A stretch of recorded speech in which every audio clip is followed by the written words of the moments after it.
Voilà, voilà, Il n'y a voilà. pas une télécommande ici pour zapper? Vous voudriez me zapper? Pourquoi Zapper la pas? Il y a question. beaucoup de gens qui ont essayé depuis 20 ans.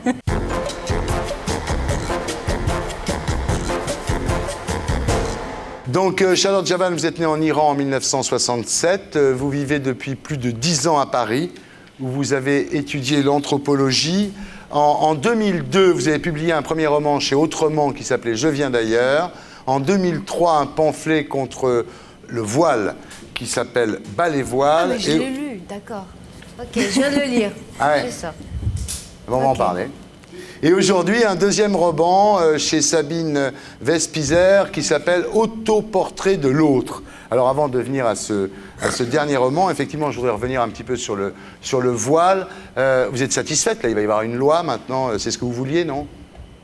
Je suis une éternelle insatisfaite. Ah bon? Non, mais revenons au voile. Non mais, maintenant, c'est bas les voiles à l'école, là, ça y est, vous avez gagné quand même, non? Pas moi. Ouais, les femmes. Ouais. Alors, vous avez été auditionné en septembre par la commission Stassi et ça a provoqué un mini-scandale parce que vous demandiez, vous, que le port du voile soit considéré comme une maltraitance physique comparable à l'excision. Donc là, on n'était pas... Oui, là, on n'était pas dans le signe ostensible ou ostentatoire ou visible. Vous dites c'est comme l'excision, c'est une maltraitance qu'on fait aux femmes. Je crois que tout le monde connaît ma position là-dessus. Est-ce que tout le monde la partage? Est-ce que vous partagez cette position, Emmanuel? Oui, c'est une maltraitance parce que c'est comme une annihilation du corps féminin, de la féminité. Et je suis... voilà, je viens de lire son livre, je suis absolument... 100% d'accord. Comme si le corps de la femme était une chose honteuse, comme si c'était une chose à cacher, parce que l'homme animal sentirait des désirs. Enfin, oui, je partage comme une atteinte à la féminité, une atteinte au corps, une atteinte à la liberté. Josiane, vous êtes d'accord avec ça, vous? Je suis d'accord avec le fait que tout ce que vient de dire Emmanuel et tout ce que soutient, j'adore. Mais je ne suis pas d'accord avec l'assimilation avec l'excision, parce que on peut enlever le voile. Ouais. Le clitoris ne repousse pas. Ouais. Voilà, si je peux me permettre de ne pas être totalement d'accord avec toi. Voilà. Vous avez tous les droits. Vous savez, tant qu'elle ne s'énerve pas, ça va. Moi, je vous ai vu dans les émissions de télé, vous étiez terrible, hein, d'une violence. Pas autant que vous. Ah bon? Pas tant que vous. En tous les cas, votre proposition a été rejetée par la commission Stasi et vous avez dit que la commission était infiltrée par des partisans des islamistes. C'est quand même un peu beaucoup, quand même, non? Vous êtes engueulé avec Alain Touraine, avec... Voilà, voilà, Il n'y a voilà. pas une télécommande ici pour zapper? Vous voudriez me zapper? Pourquoi Zappez la pas? Il y a question. beaucoup de gens qui ont essayé depuis 20 ans. Ils y sont Vous pas savez, j'ai arrivés. réussi des choses. Vous ne seriez pas la première. Non mais moi, il y a un truc que je ne comprends pas. Si le voile est comparable à l'excision, d'après ce que vous dites, pourquoi ne pas l'interdire partout à ce moment-là? Pourquoi l'interdire qu'à l'école? Il faudrait l'interdire dans la rue, il faudrait l'interdire partout à ce moment-là. Je ne suis pas responsable de ce que vous comprenez ou vous ne comprenez pas. moi. Ouais. Vous avez été obligé de porter le voile de l'âge de 13 ans à l'âge de 23 ans en Iran à cause de la révolution islamique de 1979. C'est ça qui vous a mis dans cet état d'énervement? Vous l'avez mal vécu? Je ne suis pas énervée, là. Non mais quand même, vous êtes quand même très extrémiste dans vos positions sur le voile. Vous voyez bien, là, même Josiane Balasco, qui pourtant, elle dit que c'est pas comme l'excision, quoi. Il y a un moment, on ne peut pas comparer le voile et l'excision. Je zappe encore. Mais vous comprendrez bien qu'avec ce qui se passe en ce moment sur le voile en France, on a envie d'en parler avec quelqu'un qui a été soumis à ça. Mais Les gens apprécient beaucoup ce concept d'interview quatrième dimension. Ouais. Ça marche très fort.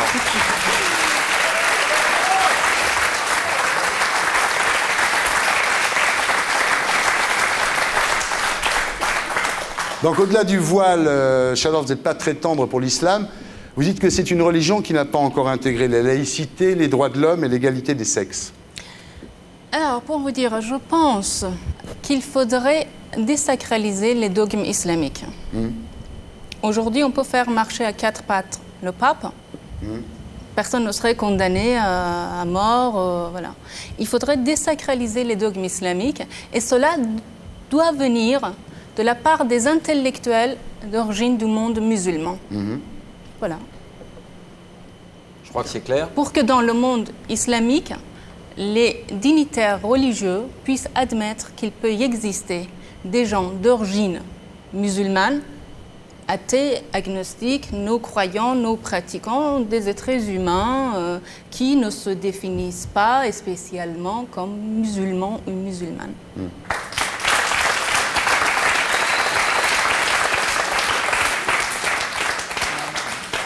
Ça se tient. Tu penses ça, toi? Ouais. Ouais, personnellement, je suis d'accord. Ouais. Merci. Alors, vous n'êtes pas tendre non plus pour Tariq Ramadan. Hein, Oui, c'est un mollah déturbané qui, pour mieux séduire les jeunes voilés, a ôté son turban et a nettoyé sa barbe pour être plus efficace. Donc, Ça vous choque quand il est invité dans les émissions de télévision, Tariq Ramadan? vous savez, plus rien ne me choque dans ce monde. Ou si peu. Alors, c'est vrai qu'on n'entend pas beaucoup les libres penseurs d'origine musulmane ou les musulmans modérés. Vous n'avez qu'à les inviter plus souvent. Ben, vous savez, il faudra en trouver pour les inviter. Hein. S'il y en a. Vous, je vous invite volontiers. Vous voyez, vous êtes assez rétive à mes questions. Et les musulmans modérés, c'est très difficile d'en trouver qui veulent venir Pas parler du à la tout. télé. Il y en a beaucoup. Quand vous êtes arrivé en France il y a 10 ans après avoir fui la révolution iranienne, vous pensez que ces problèmes se poseraient? Je crois que même les Français ne pouvaient pas penser que ces problèmes se poseraient ici en France il y a 15 ans, 20 ans. Mais puis, vous êtes vraiment pire que moi. Hein. Pourquoi? C'est pas possible d'être pire que vous. Ah si, oh si. Non. Sûrement que si. Non. Pire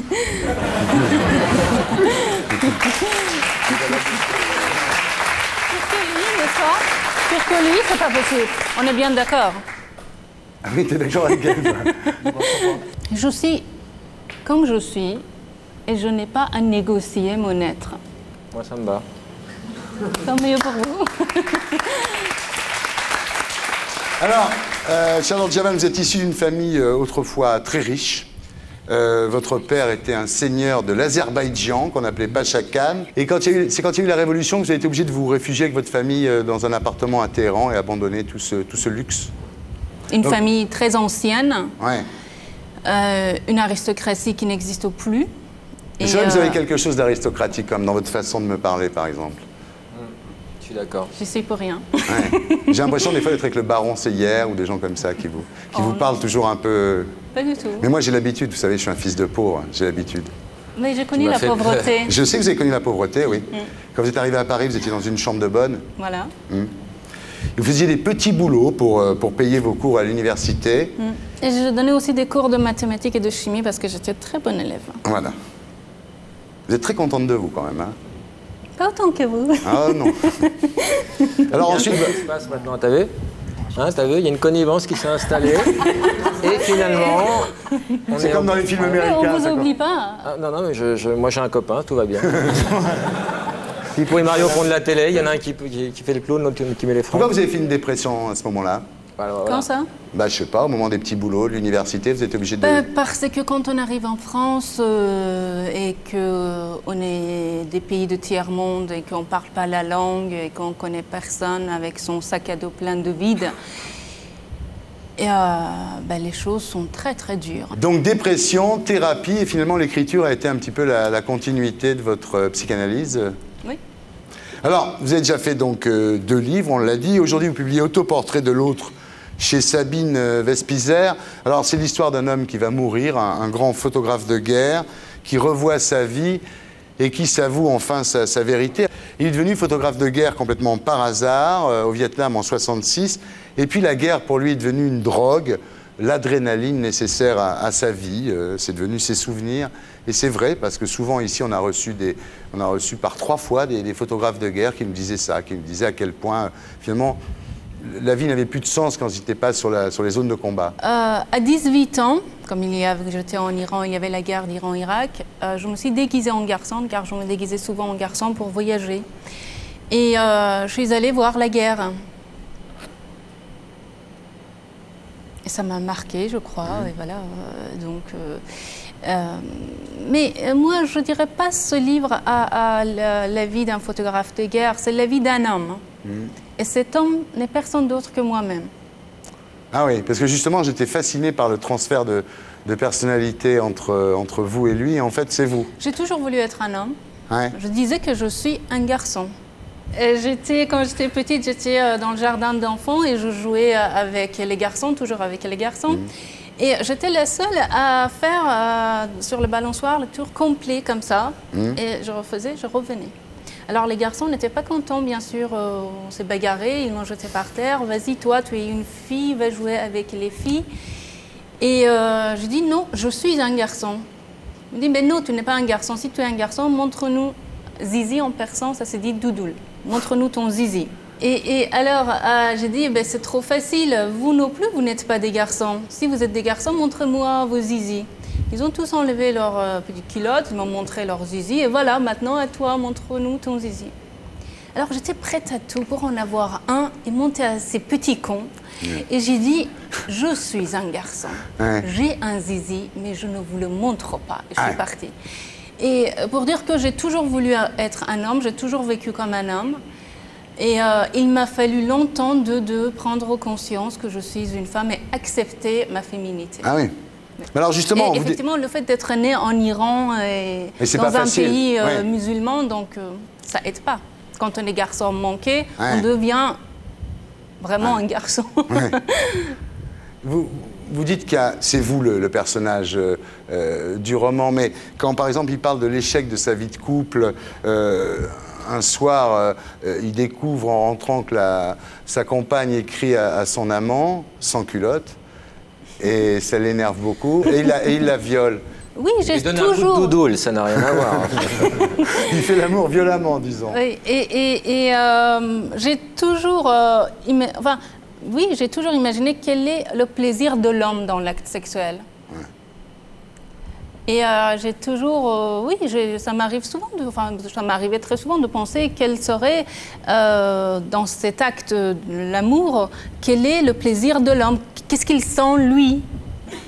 Non, oui, je comprends ça assez bien, vous savez. Voilà. Et toi, t'aimerais bien être dans la peau d'une femme pour voir... Ça m'arrive, moi je m'imagine... Oui, non, mais je te parle pas de tes soirées, je te parle psychologiquement. Bien. Et votre Jules, ça va?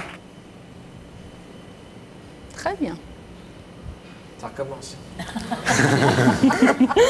Et pour être sûr de ne rien rater de Inarditube, abonnez-vous et mettez un pouce bleu.